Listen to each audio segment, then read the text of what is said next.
oblique asymptote here for function h, and remember it was y equals x plus 6. So I'm just going to place that here and highlight that in green so we have it for our graphing purposes at the end.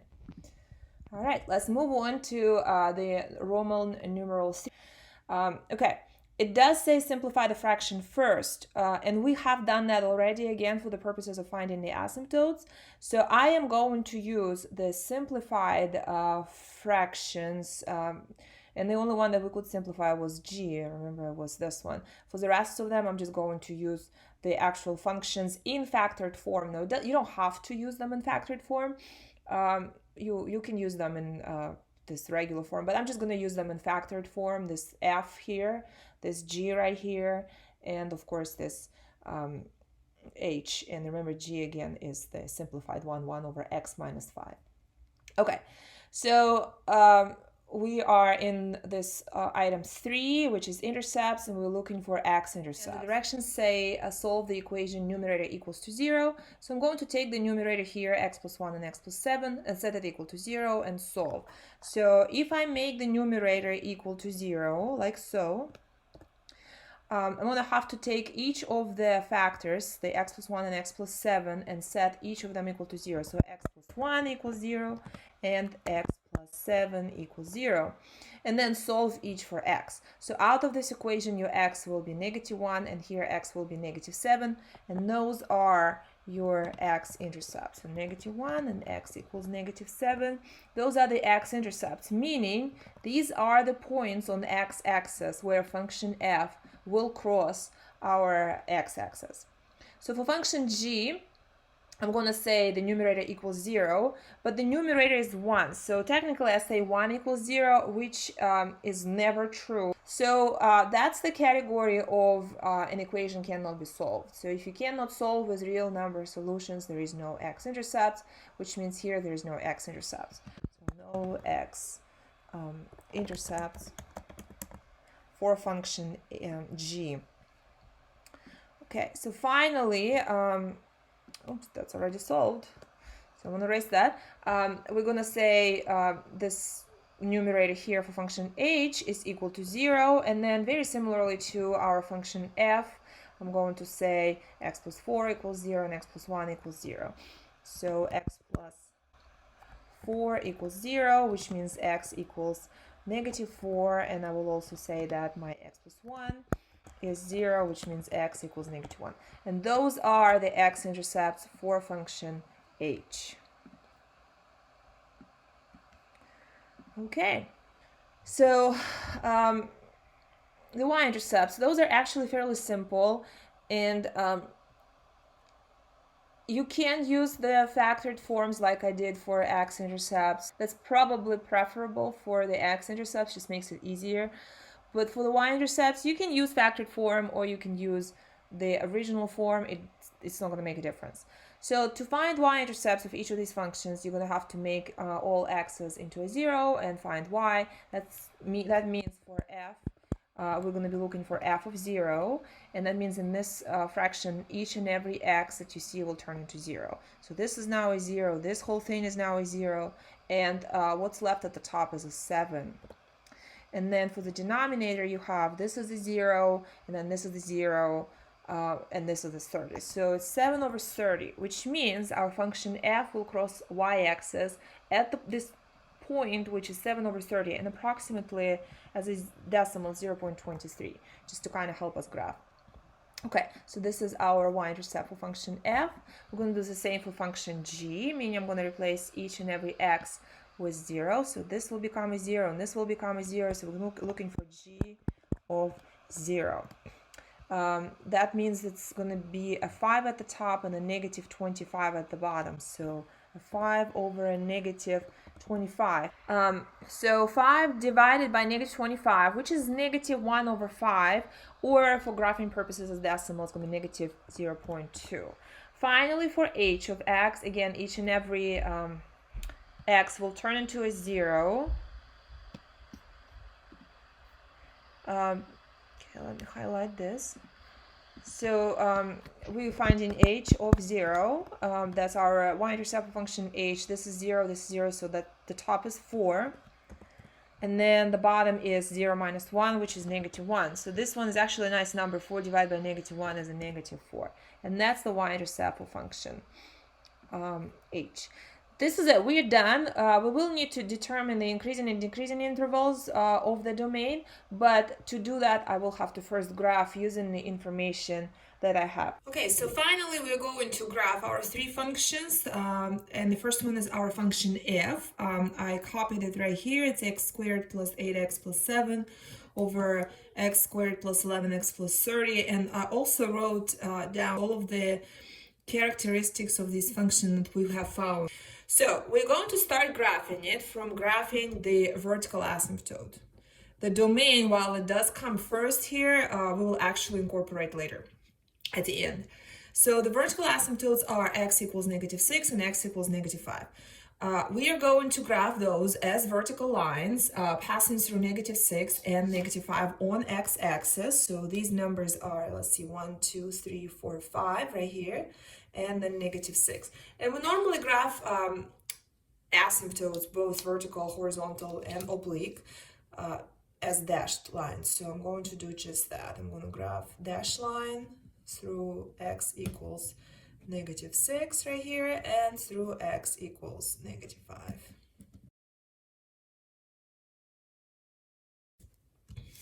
Okay, so the next thing I will graph is this horizontal asymptote at y equals 1. It's nothing but a horizontal line that passes through 1 on y-axis right here.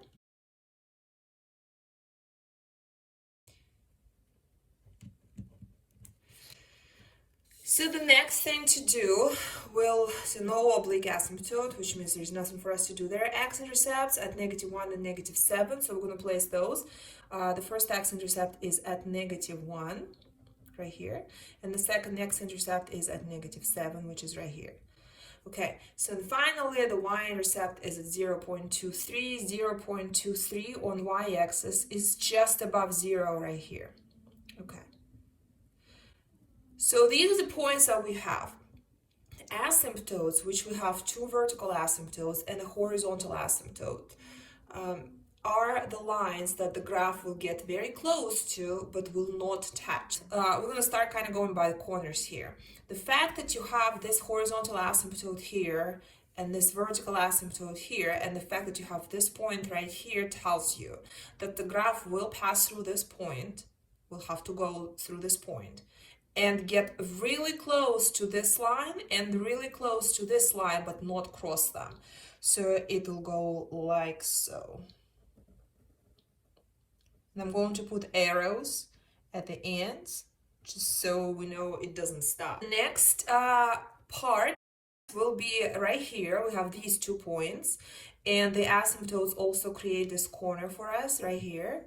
So our graph will have to pass through these 2 points, get very close to this line, not cross it, and then also very close to this line and not cross it. So we're going to go like this.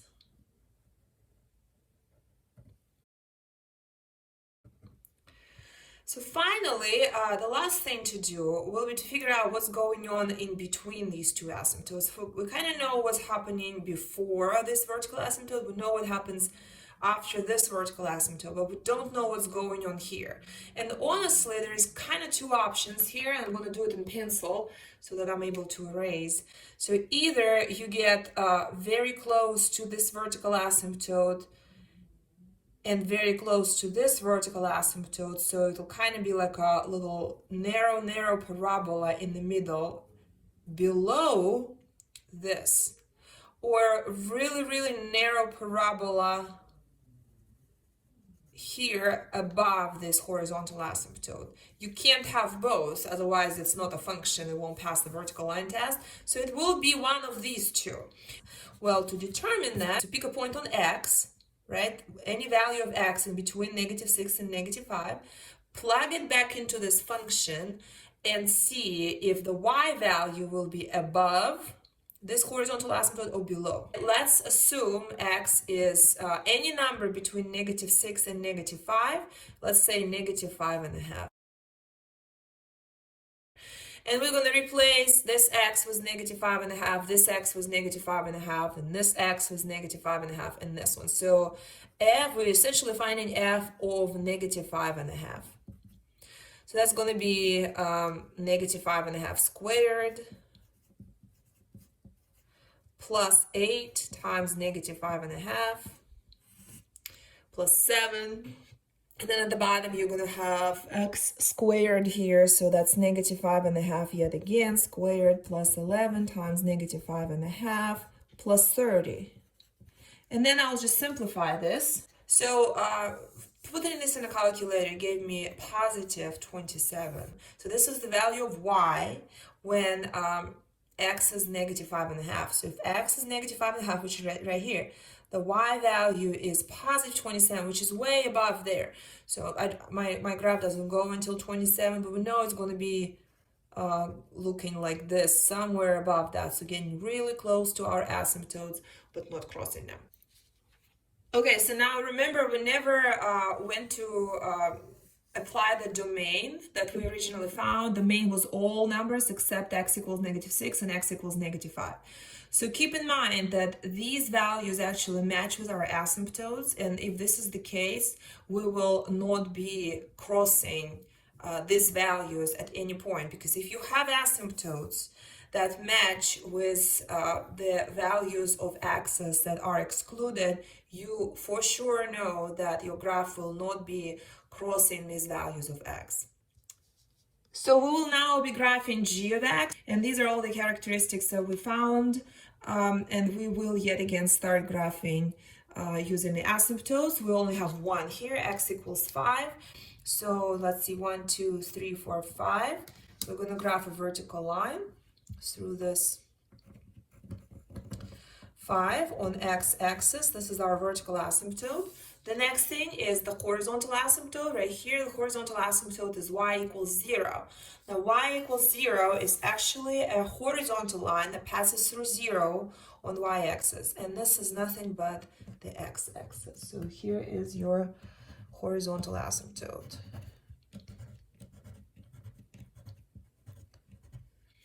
Okay, now oblique asymptote, then we have no x-intercepts, and then we do have one y-intercept. Y-intercept is at negative 0.2. So negative 0.2 is just below the x-axis here on y-axis. Okay, so here we only have one vertical asymptote, not two like in previous example, and we have one horizontal asymptote. And here is the point that we have here. So these two asymptotes created this corner for us. And the fact that you have this point tells you that the graph will go this way to make sure that you approach each asymptote, still go through this point. What we don't know is how the graph will behave on this side. Maybe it will be a curve that looks like this, or maybe it will be a curve that looks like this. To determine it, we're going to yet again pick a value of x that is to the right of our vertical asymptote. So it could be a 6 or a 7 or an 8, anything to the right, and then see if the value of y is above our horizontal asymptote or below. So I'm going to pick 6, which is this value of x right here. X equals 6, and then we'll find g of 6. G of 6. So g of 6 is going to be 6 plus 5 at the top over 6 squared minus 25. So this is 11, and this is 36 minus 25. So that's a 1. So g of 6 is 1, which means the value of y when x is 6 is 1. It's this point right here. So what this tells you is the graph will be in this corner above the horizontal asymptote versus being in this corner here below the horizontal asymptote. So you're going to go like this. Okay, well, here is your rational function, the graph of it. And now we're going to go back to the domain. The domain of g, remember, was all numbers except negative 5 and 5. And that doesn't completely match with the asymptotes because we only have one vertical asymptote here due to the fact that this fraction could be simplified. So x equals 5 was our vertical asymptote, which this value automatically, if you have a vertical asymptote, is excluded because your graph is not crossing vertical asymptote. But you have an extra value of x that must be excluded from the domain, and you don't have the vertical asymptote here. So how do we show exclusion on the graph? Well, my graph here doesn't quite go all the way to -5, so I'm going to continue it here, like so. Okay, and what we will do is where x is equal to a -5, which is 1, 2, 3, 4, 5 right here, on the graph, on our curve, we're going to have an open circle because this value of x is not part of our domain. So at -5 on x-axis, we have that open circle. If this was a vertical asymptote, we wouldn't have to worry about it, but we don't have a vertical asymptote there. The curve keeps going. So what we need to do is exclude that value from the graph.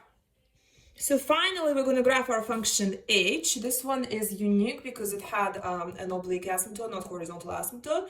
But we will again start with the vertical asymptote. So vertical asymptote is x equals 1. I'm going to graph a vertical line through 1.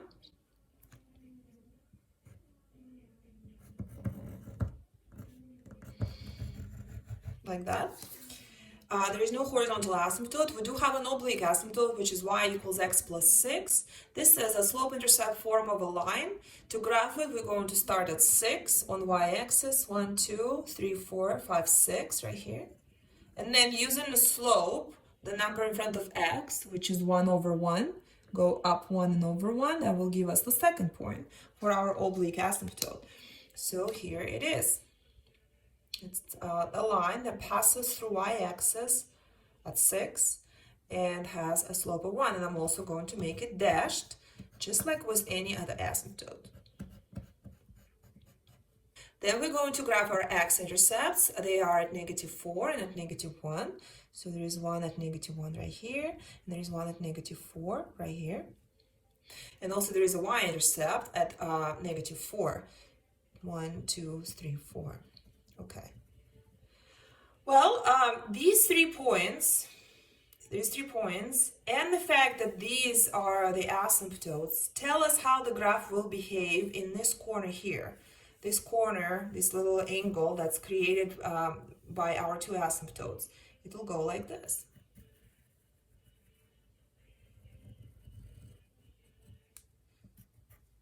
Okay. Now the question is, what's going to happen with our graph on this side of our vertical asymptote? Is it going to be kind of mimicking this shape and being in this corner here, or is it going to be going like this below this oblique asymptote? To do that, we will again use a point to the right of our vertical asymptote, let's say at 2. So I'm going to say assume that x is equal to 2. So assume that x is equal to 2, and then we will plug it in here for all the x's, which means essentially we're looking for h of 2. That is 2 squared plus 5 times 2 plus 4 over 2 minus 1.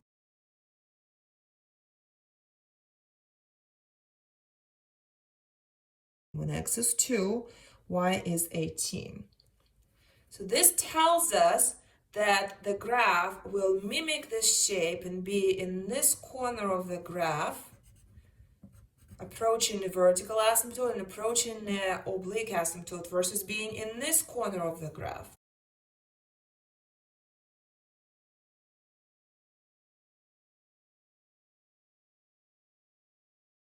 I'm going to show you how to graph rational functions using a graphing calculator. Okay, so here we go. We're going to turn it on here, clear it all. And so I'm just going to graph this function h, which I just graphed on paper. We know how it should look, so let's check it.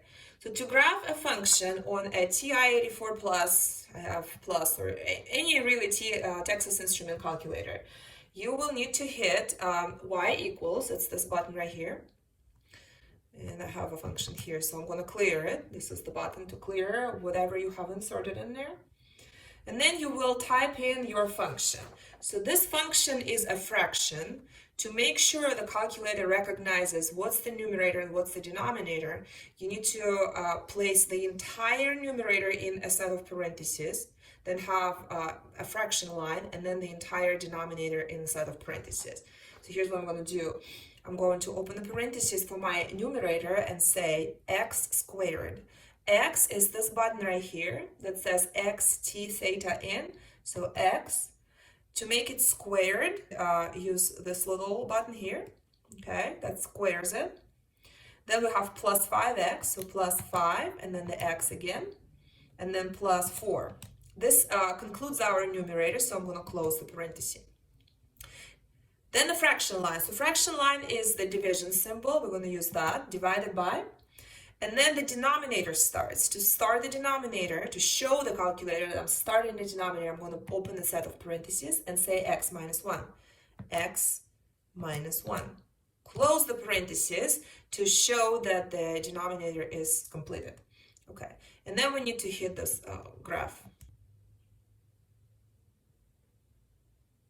As of right now, I believe my x-axis goes from negative 20 to 20, and my y-axis also goes from negative 20 to 20.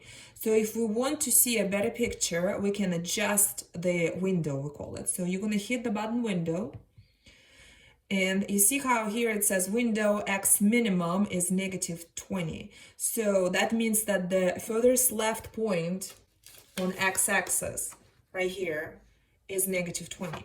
So I'm going to make it a negative 10. Notice to make 10 negative, I didn't use this minus sign. I used this minus sign. And then the maximum value, well, we'll make it a 10. So instead of going all the way from negative 20 to 20, it's going to go from negative 10. So from here, from negative 10 to positive 10, and that will give us a little bit better picture. What x scale means is that how big of a unit you have on your graph. So that if you have a 1, which I do, that means that every unit on the picture is 1 unit. If you want it to be 0.5, you can do it. If you want it to be going by 5, you can do that. But I'm going to keep it at 1. Make y maximum to be, let's say, 20. And then graph. So that way I see this chunk, and then I see the next chunk here. Most of the time, a problem, if it does ask you to graph using a graphing calculator, it will actually tell you what window to use. So it will say for the window, use this minimum max value, this maximum max value, this scale, and so on. And that will help you to make sure that the graph that you're obtaining is actually matching with the graph that is produced by the program that gives you the question.